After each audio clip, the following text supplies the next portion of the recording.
트로캠입니다. 오늘도 어김없이 테슬라 관련 이야기를 해볼까 합니다. 이제 곧 어닝콜이 있죠.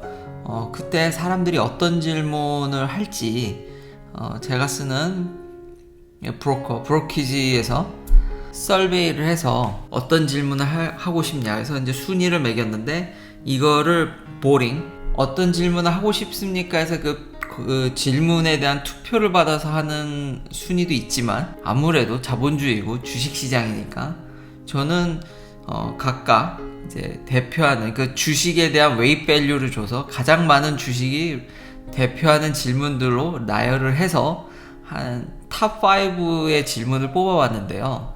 참 요즘은 이런 대중들에 대한, 미국도 그렇고 한국도 그렇고 그런 커뮤니티에서 논의되고 있는 게, 차마스도 한번 이야기를 했죠. 이제는 주식에 대해 논하는 게 아주 그런 월가의 하이 레벨이 아니라, 이런 커뮤니티에서 논의되는 질문들도 상당히 날카롭고 현실을 굉장히 꿰뚫어 보고 있다라는 거를 저도 이 질문 순위로만 봐도 확 알 수 있겠더라고요. 그만큼 많은 사람들이 주식시장에 참여를 하고 있고 관심도 있고 대중화됐다라고 얘기할 수 있을 것 같습니다. 넘버원 질문이 한 1000명의 투표를 받았고, 2등은 5600표를 받았지만 이게 대표하는 주식이 360만 주기 때문에 가장 날카롭죠. 주식을 많이 갖고 있는 사람들은 지금 걱정되는 게, 아니 상하이가 지금 셧다운이 됐다 보니까 베를린하고 어스틴이 얼마나 빨리 상하이 대비해서 램프업이 얼마나 될 거냐라는 거죠. 그 레이시 어떻게 올라갈 것 같냐. 지금 이게 셧다운이 돼서, 물론 재개를 곧 한다고 하지만 오늘 내일 하죠. 손해난 걸 얼마나 메꿔줄 수 있냐. 그리고 그 다음 부가 설명이 정말 날카로운 게, 상하이가 만약에 그게 셧다운이 됐을 때 그 레버리지로 그러니까 다른 공장에서 그걸 메꿔서 쓸 건지, 아니면은 아예 다른 방식으로 그렇게 운영이 될 거냐. 실제로 기가 텍사스 어스틴에 있는 공장은 사이버 트럭도 생각을 하고 있기 때문에, 그리고 사이버 트럭은 미국 위주 모델이 될 거기 때문에 좀 다른 면이 있죠. 제 생각입니다. 제 생각은 둘 다죠. 상하이도 뭐 서로 이렇게 부족한 부분을 보완하기도 하지만 그 지역적으로 뭐 커스터마이즈 되는 면도 있을 거라고 생각이 됩니다. 그렇지만 답을 기대한다기보다는 현재 사람들이 제일 궁금해하는 거는 결국 다운된 그 공장의 다음 분기에 결국 실적에 영향을 줄 거기 때문에 주주들로서는 그게 제일 걱정이 되는 것 같습니다. 그 다음 질문은 아마 소액 주주들이 많이 물었겠지만, 도대체 얼마나 그 많은 raw material, 배터리죠 특히, 그렇게 익스트리미 사이즈로 가는데, 뭐 지구상 뭐 인간 역사상 이렇게 전기차로 듣도 보도 못한 엄청난 배터리 공장과 엄청난 자동차 생산 공장을 지으려고 하는데, 그러면 도대체 원자재는 어떻게 확보할 건지에 대한 계획을 좀 더 구체적으로 듣고 싶다. 날카롭죠. 커뮤니티에서 나온 얘기들을 무시할 수가 없습니다. 진짜 날카롭습니다. 이런 것만 들어도 앞으로 테슬라가 어떻게 할지, 이걸 디펜스를 해야 될 거지 않습니까? 어닝콜에. 그러면서 논의되는 점들들, 뭐 다는 대답이 안 나오더라도 일부만 나오더라도 굉장히 많이 오픈돼 있다. 회사가 이렇게 다른 방향으로 좀 잘못 갈 확률은 참 많이, 이런 시스템들이 개선돼 있어서 참 보기 좋은 것 같습니다. 세 번째 질문은 역시 4680셀. 프레몬트나 기가 텍사스에서 도대체 얼만큼 생산하고 있고 얼마나 빨리 생산하고 있고, 도대체 프레몬트에서는 돌긴 도는 거냐, 아니면 텍사스나 베를린에서도 올해 안에 얼만큼 나올지에 대한 그런 플랜들들, 한 120만 주 정도가 이걸 대표를 하고 있죠. 투표는 한 2,400표를 받았고, 일론 머스크 생각은 진짜 빨리 하고 싶지만 양산이라는 게 참 아직까지도 약간은 미지에, 이건 직접 부닥쳐보지 않으면 나오지 않는 면들이 많아서, 아마 즉각 좀 더 이런 부분들은 회사 입장에서, 테슬라 입장에서는 그러긴 쉽지 않겠지만 투자자들한테 바로바로 좀 업데이트를 해주면은 좀 걱정되는 면이 좀 해소되지 않을까. 뭐 많은 오토메이션에 대해서 논문도 있지만 이게 알다가도 모르는 거라서 직접 해봐야 되는 거지 않습니까? 실험실이야 여러 가지 말을 이렇게 할 수 있지만, 아직 그런 이런 것들이 작용하는 게 양산이기 때문에 투자자들에게 자주 업데이트 해주길 바라겠고요. 그리고 이런 것들도 너무 날카롭습니다. 오늘도 제가 FS3 써서 산호세에 잠깐 내려갔다 온 거를 살짝 업데이트 할까 하는데요.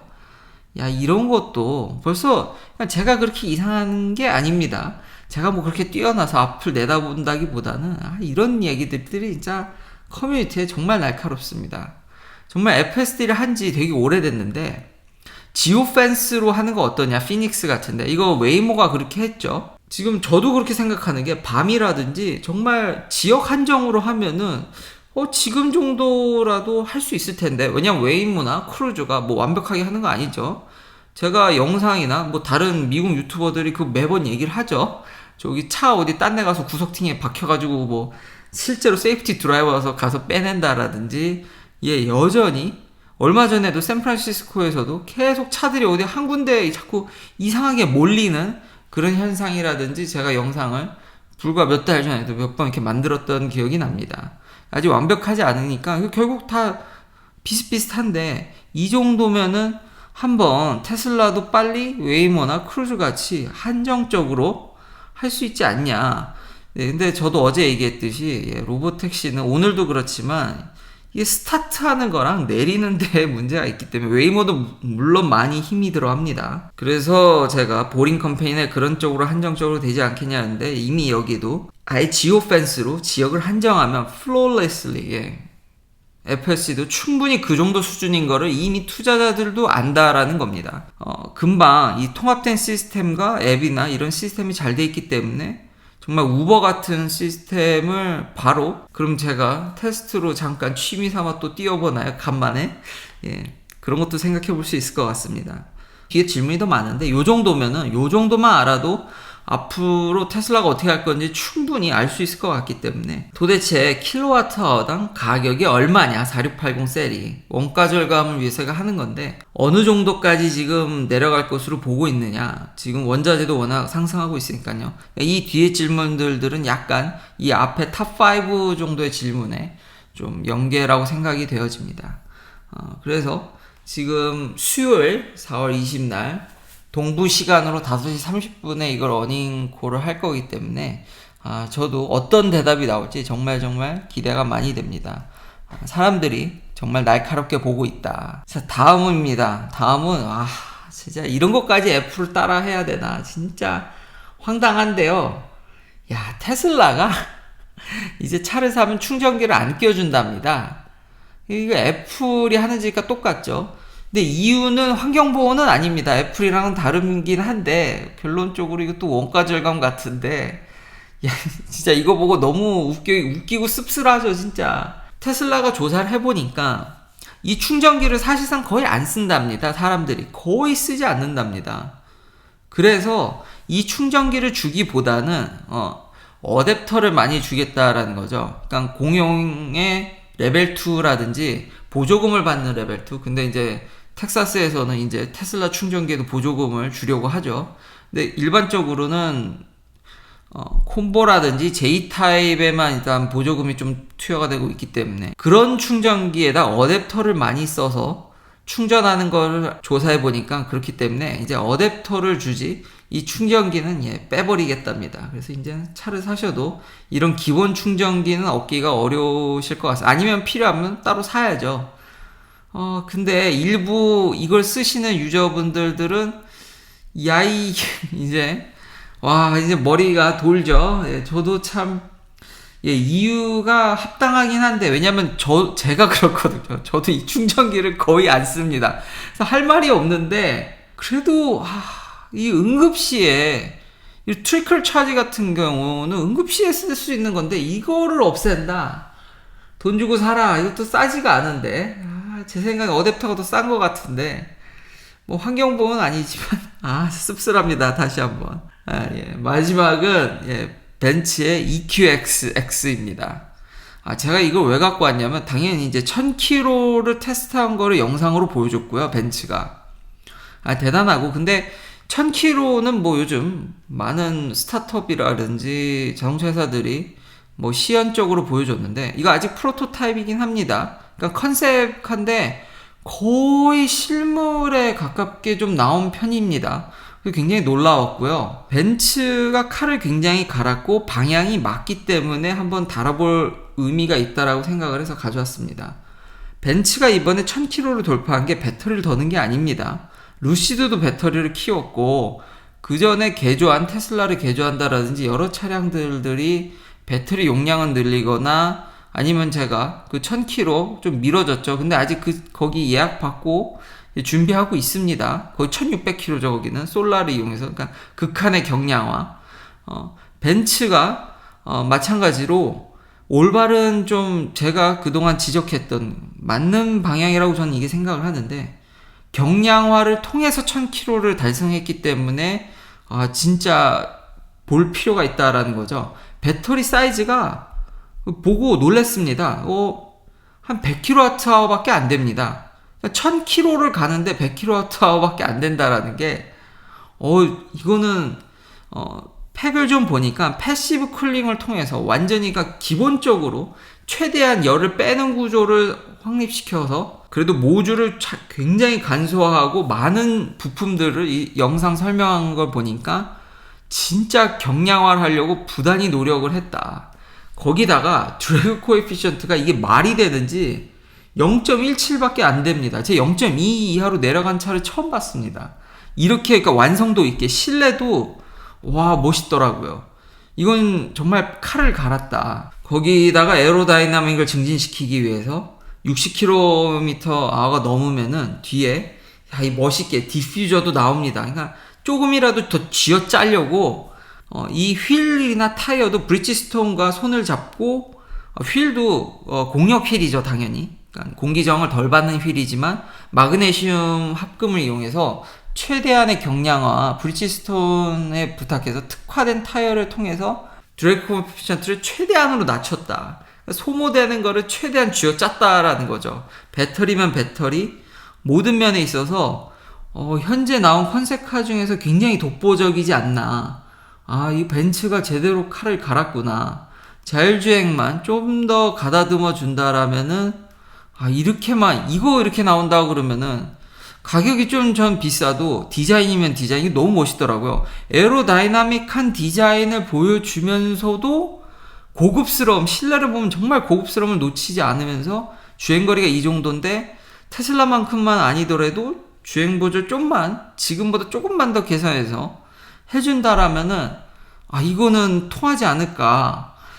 이렇게만 좀 나와줬으면 좋겠다. 시장에 새로운 바람을 넣어줄 수 있지 않을까. 전반적으로 정말 놀라웠습니다. 그러니까 방향이 드디어 내연기관 회사들이 좀 정신을 차린 게 아닌가. 특히 벤츠가 제일 먼저 좀 정신을 차린 게 아닌가 생각이 들어서. 왜냐하면 기존 회사들이 계속 배터리 개발을 기다립니다.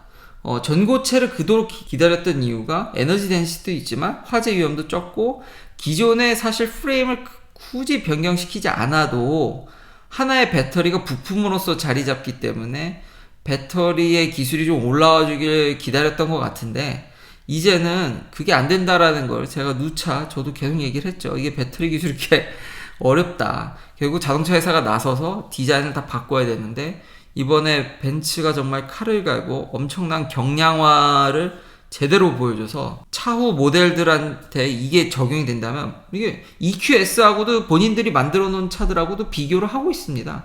그래서 EQS 대비해서 많은 경량화, 구조적인 면들 지금 더 단순화된 이 모듈 같은 뒤에 덕지덕지한 것도 다 없어졌죠. 그런 면들을 본인이 만들었고 본인이 뛰어넘는 그런 것들을 많이 보여줘서 역시 처음 모델보다는 다음 벤츠 모델들이 기대감을 많이 불러일으키는 좋은 어떤 쇼였던 것 같습니다. 제가 FSD 베타를 잘 쓰고 있습니다. 교회에서는 진짜 드라마가 없습니다. 이런 부분들 이렇게 실선으로, 그리고 거의 이건 90도로 턴하죠. 그런 것도 잘 인식하고 바로 얼마 가지 않아서 우회전을 해야 되기 때문에 차선을 아까 좌회전을 할 때 우측에 붙어서 간다라는 점, 그리고 여기서도 아주 여유롭게 잘 꺾어서 가서 시외곽에서 아까 말했듯이 제한적인 지오 디펜스는, 그리고 이런데도 이런 애매모호한 지금 차도 이게 이런 길도 이제는 잘해서 바로 하이웨이를 탑니다. 별 드라마가 없고 여기서도 지금 차가 이렇게 끼어들거든요. 이럴 때 급작스럽게 브레이크를 밟지 않고 제 생각에는 진짜 릴리즈 노트대로 상대 차의 어떤 속도 계산, 현재 상대 속도 계산이 굉장히 부드러워진 것 같습니다.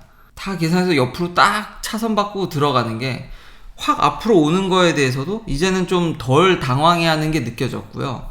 하이웨이에서는 뭐 할 게 별로 없죠. 그리고 맞춰서 나간 다음에 이런 턴이라든지 아주 여유롭게 스무스하게 나갑니다.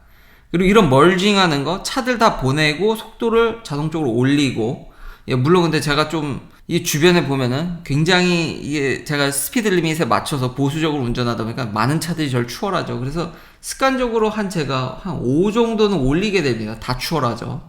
왜 이렇게 다들 빨리 다니는지. 스피드 리밋은 왜 있는지, 그러니까 항상 그 커먼 스피드 그리고 맞춰서 나가는 것부터 해서요. 이건 뭐 아시다시피 내비게이션 오토파일럿을 잘 쓰고 여기서도 아주 매끄럽게 우회전을 하면서 이게 우회전선이 바로 우회전만 가능하거든요. 그러니까 바로 차선을 바꿔서 여기서 딱 대기를 탑니다. 그러니까 이 정도입니다. 그러니까 이 정도 트래픽에서는 별 무리 없이 아주 잘 된다라는 점. 근데 그래서 한 가지 아쉬웠던 거는 뭐 큰 건 없는데 아니 여기서 차선을 왜 여기로 바꿔서 저 앞차가 이제 들어가는데 괜히 아직 갈 길이 더 남았는데 너무 보수적으로 여기를 그러니까 오른쪽 차선을 들어간 게 아닌가. 아직 길이 남았는데 웃긴 건 가다 보면은 또 차선을 바꿉니다. 아니 이럴 거면 그냥 여기서 그냥 쭉 가지. 이런 부분은 살짝 아쉬웠지만 그 외에 보셨다시피 별로 한 번도 개입을 한 게 없고요. 굉장히 잘했고 다시 한번 로보택시에 대해서 제가 조금 더 부정적으로 아직은 생각하는 게 여기서 이제 저 입구를 들어가는데요. 얘가 알아서 들어가려고 하더라고요. 차가 저렇게 서 있음에도 불구하고 목적지가 저기이기 때문에 이걸 들어가는데 아마 놔뒀어도 그냥 했을 것 같긴 합니다. 했을 것 같긴 한데 이런 부분들이 문제인 거죠. 저도 겁이 나다 보니까 아마 이런 것에 대해서 거부 반응이 있어서 아직은 아니라고 생각하시는 분도 있을 것 같다라는. 근데 아마 뒀어도 이거는 들어갔을 것 같습니다. 그렇지만 이 안에서 이런 복잡한 상황에서 아직은 제가 주차장에서 이런 데서 테스트를 해보지만 여기서는 아직은 정말로 끝내주는 이거는 뭐 경쟁사가 없을 정도의 주행 보조를 보여주지만 요런 부분들이 아쉬워서 하지만 지역 한정이라든지 조건부 한정에서는 충분히 가능할 것으로 저도 보여지고 앞서 주주분들이 그런 질문해 준 거에 굉장히 날카로움을 느끼고 지오 디펜스로는 저도 웨이모나 크루즈 대비해서 그렇게 꿀릴 것 같진 않습니다. 긴 영상 시청해 주셔서 감사합니다. 내일도 테슬라 관련 이야기들로 찾아뵙겠습니다.